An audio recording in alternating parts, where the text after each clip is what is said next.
Hi പ്യാരെ വെച്ചോ, അനസാറാണ്. എല്ലാ മക്കളും 5ാം ക്ലാസ്സിൽ നിന്നും 6ാം ക്ലാസ്സിലേക്ക് വിജയിച്ച് കഴിഞ്ഞു. തിരികെ നിങ്ങളുടെ വെക്കേഷനൊക്കെ കഴിഞ്ഞ് സ്കൂളിലെത്തി.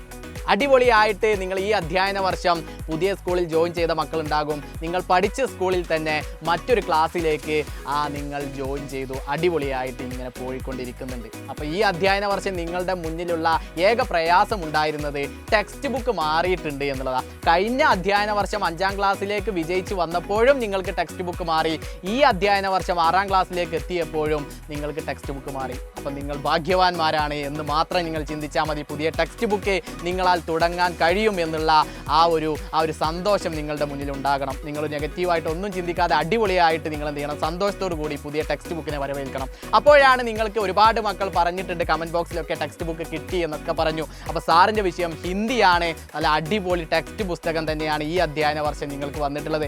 5ാം ക്ലാസ്സിൽ നിങ്ങൾ എങ്ങനെയാണോ ടെക്സ്റ്റ് ബുക്കിനെ വരവേറ്റത് അതേപോലെ 6ാം ക്ലാസ്സിലും നിങ്ങൾ വരവേൽക്കുക എന്നുള്ളതാണ്. അപ്പോൾ നമുക്ക് ഹിന്ദിയുടെ ആദ്യത്തെ ചാപ്റ്ററാണ് നീലി ചിടിയ എന്നുള്ള മനോഹരമായിട്ടുള്ള ചാപ്റ്റർ.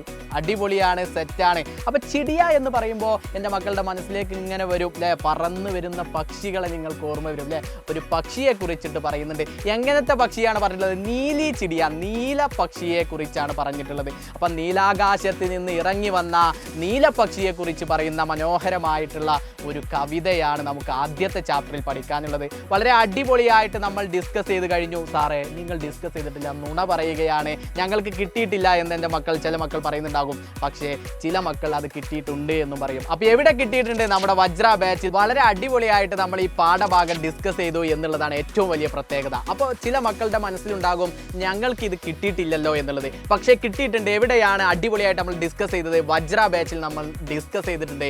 ആ വജ്ര ബാച്ചിൽ ആദ്യം പോയ ലൈവ് നമ്മുടെ യൂട്യൂബിലും നമ്മുടെ മക്കൾ കണ്ടിട്ടുണ്ടാകും. അപ്പോൾ യൂട്യൂബിൽ നമുക്ക് പകുതി ഭാഗമേ കിട്ടിയിട്ടുള്ളൂ. അതിൻ്റെ സെക്കൻഡ് പാർട്ടൊക്കെ നമ്മുടെ വജ്ര ബാച്ചിൽ ഇങ്ങനെ പോയിക്കൊണ്ടിരിക്കുന്നുണ്ട്. വളരെ മനോഹരമായിട്ട് ഇനി അതിലെ ആക്ടിവിറ്റീസ് ആണ് നമുക്ക് ഇനി അടുത്തതായി ഡിസ്കസ് ചെയ്യാൻ പോകുന്നത്. അപ്പോൾ വജ്ര ബാച്ചിനെ കുറിച്ച് എൻ്റെ എല്ലാ മക്കൾക്കും അടിപൊളിയായിട്ട് അറിയാം. ഒരുപാട് നമ്മുടെ ആഡൊക്കെ എൻ്റെ മക്കൾ കണ്ടിട്ടുള്ളതാണ്. വജ്ര ബാച്ചിൻ്റെ ഫീച്ചേഴ്സ് എന്ന് പറഞ്ഞാൽ അടിപൊളിയാണ് എന്നുള്ളത് എല്ലാ മക്കൾക്കും അറിയാം. വളരെ ലളിതമായിട്ട് എല്ലാ സബ്ജക്റ്റും അടിപൊളിയായിട്ട് നമ്മളിലേക്ക് എത്തിക്കുക എന്നുള്ളതാണ് വജ്ര ബാച്ചിൻ്റെ ഏറ്റവും വലിയ ലക്ഷ്യം എന്നുള്ളത്. അപ്പോൾ എല്ലാ മക്കളും അടിപൊളിയായിട്ട് ഈ അധ്യയന വർഷം മാറിയ ടെക്സ്റ്റ് ബുക്ക് അടിപൊളിയായിട്ട് പഠിക്കണം എന്നുണ്ടെങ്കിൽ നമ്മുടെ വജ്ര ബാച്ചിലേക്ക് കയറി വരിക.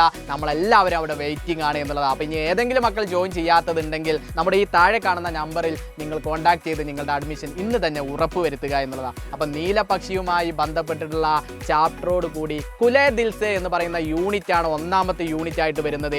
അതിലൂടെ നമ്മൾ തുടങ്ങി ഇങ്ങനെ യാത്ര പോവുകയാണ്. 2 യൂണിറ്റാണ് നമുക്ക് ഇനി വരുന്ന ഓണ പരീക്ഷയ്ക്കൊക്കെ പഠിക്കാൻ വേണ്ടിയിട്ടുള്ളത്. അപ്പോൾ എല്ലാ മക്കളും ഇപ്പോൾ തന്നെ അടിപൊളിയായിട്ട് പഠിച്ചു തുടങ്ങുക. നിങ്ങളുടെ കൂടെ വജ്ര ബാച്ച് ഉണ്ട്, അനസാറുണ്ട്, നമ്മുടെ ധൈര്യത്തിൻ്റെ മറ്റു ഫാക്കൽറ്റീസ് ഒക്കെ ഉണ്ട്. അപ്പോൾ നമുക്ക് വരുന്ന ലൈവുകളിലൊക്കെ കാണാം. ബൈ.